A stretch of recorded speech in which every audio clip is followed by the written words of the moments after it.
Hello guys, હું અંકિતાન બધાને જય શ્રી કૃષ્ણ. કે શ્રી કૃષ્ણએ કહ્યું છે કે નીતિ સાચી રાખવી, નીતિ એ નારાયણ વહે.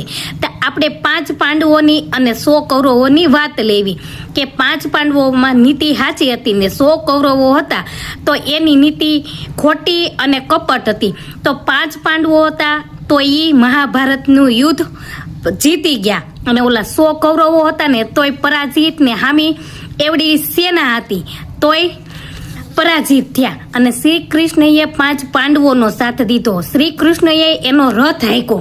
શ્રી કૃષ્ણએ એનો રથ હાંક્યો તો કોણ? શ્રી કૃષ્ણ અર્જુનના સ્વાર્થી બન્યા કે રથ હાંકવામાં. તો એ કૃષ્ણએ એમ કીધું કે હું તારો સ્વાર્થી બનીશ ને તો હું તને પરાજિત નહીં. ના, હનુમાન દાદાને સાક્ષાત આવવું પડ્યું હતું અને નીતિએ બધું કરવું પડે. એટલે નીતિ છે ને, નીતિ એ નારાયણ વહે. ક્યારેય નીતિ અનીતિમાં દગો ન કરે.